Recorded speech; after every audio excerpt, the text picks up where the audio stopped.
Hello there, this is Craig the Natural Medic, and I am outside of Parowan, Utah, which is in southwestern Utah, close to St. George and Cedar City, and at the Parowan Gap Petroglyphs. Pretty interesting site. The Parowan Gap itself looks like this. It's actually a gap through the rocks of an old ancient riverway that has long since dried up. Up here on top of the rocks are a number of petroglyphs. Hang around with me and let's take a closer look at these. So the Native Americans that were here whenever the Europeans arrived to this area were the Paiutes. They call the people that were here that left these symbols on the rocks the Winoos, which are the first settlers of the native people, their ancestors.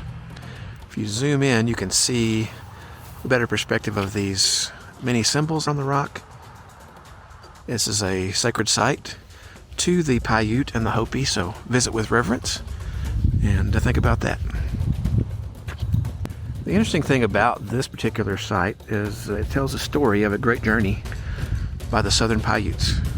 This symbol here on the rock shows a migration pattern. You're traveling from the old world to the new. Lots of interesting symbols here, and the things you may have seen in other videos that I posted about petroglyphs that I have visited over the past several years.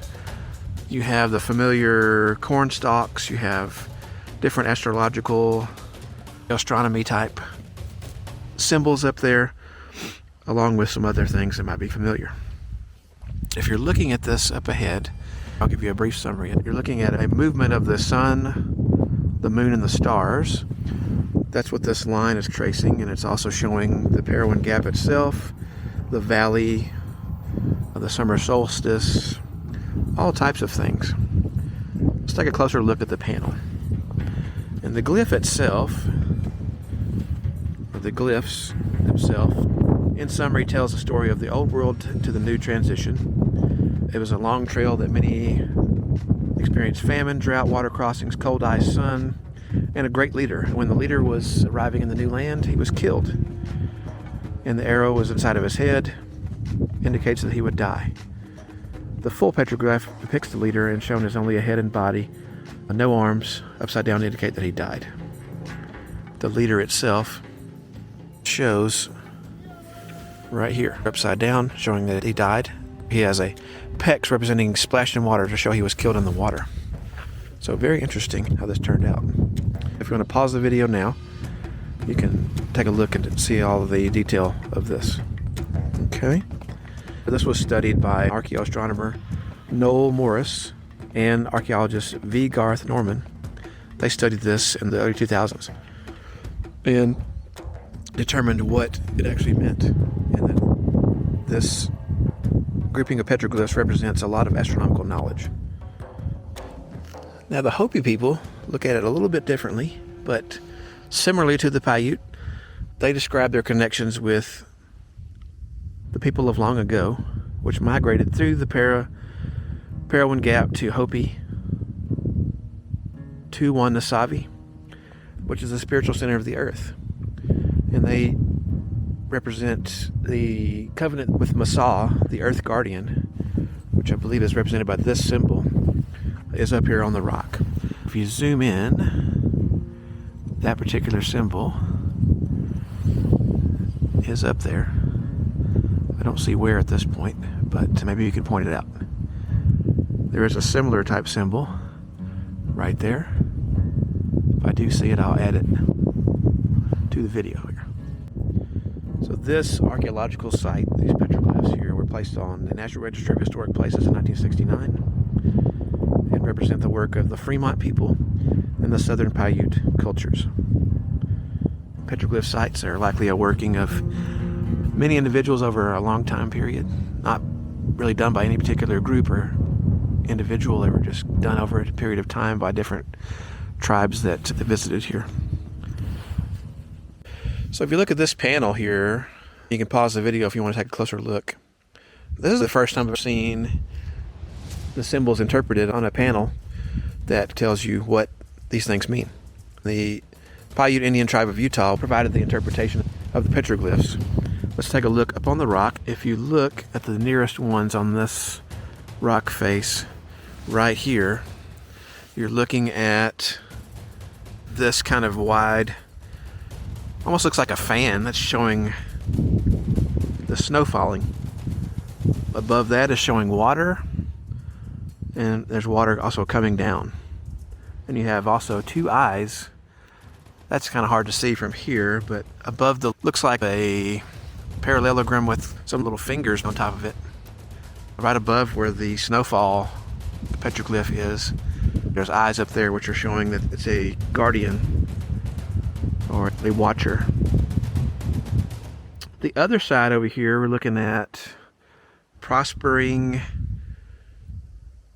He to prosper when the roof was brought low. I don't know what that means. But a lot of this was probably a broad representation of some of the thoughts and things of the people that were here. Maybe not particularly meaning any particular person, but maybe the tribe as a whole. So there's some more up here on this little rock face where this little crack is. There's additional ones above this near rock right there. And then there's some local graffiti that was put there at some point. We don't really know. You might be wondering how these are made, and it actually talks about that. You can also pause the video to see this closer. But basically, petroglyphs are different than pictographs. Pictographs are made with some type of a paint, like berries or animal substance, sand, rock, whatever they can make into a paint type substance. Petroglyphs are pecked into the rock using tools. The tools they would have available to them would have been antlers, bones, rocks, things like that. They would not have had steel or any metal really until they had contact with Europeans. But basically there's three different ways they did it. Pecking, which was basically just making those little marks.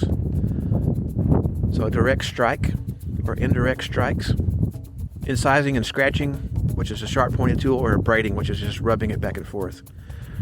And the panel, as we've seen throughout this video here, the panel represents a grouping of symbols that mean a particular message or relationship to other panels nearby.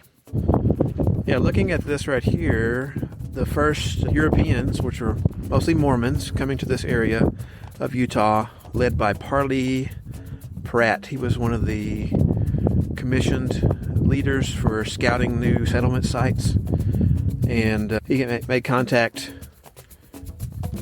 with the Ute leader, Chief Wakara, who referred to this area as God's own house.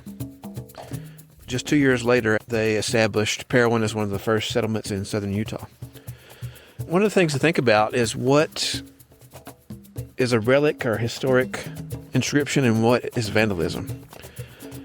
Right over here on this rock, you have some historic inscriptions.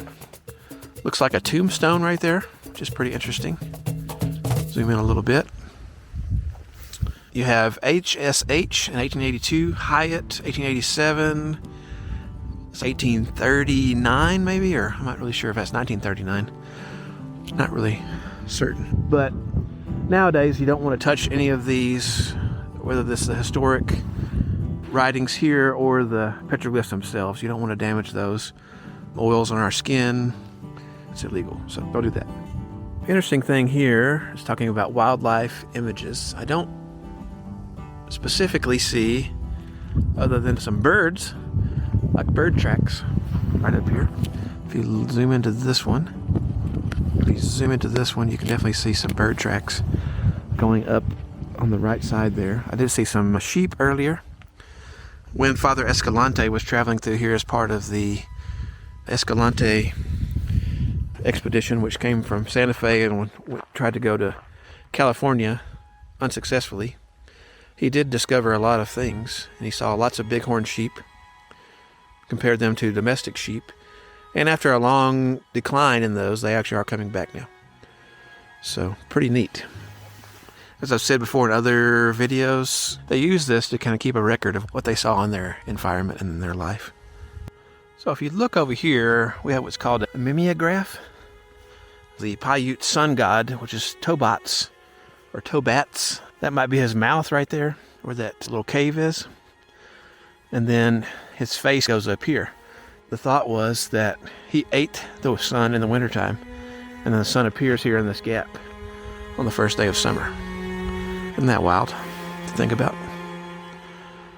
Their thought process was so aligned with how nature changed and moved around them that they patterned their movements and a lot of their life by that.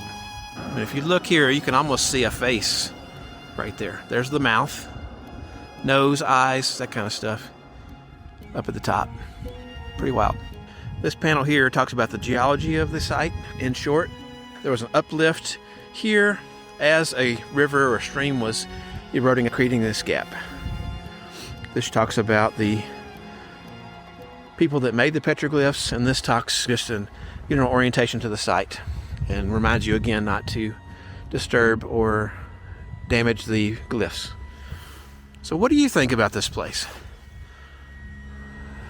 Did they purposely build this just because it was the right place at the right time?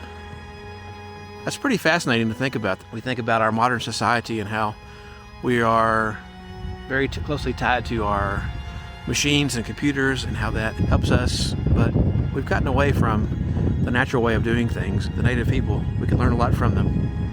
Hopefully from this video you did. If you have a comment, a question, make sure to leave it below.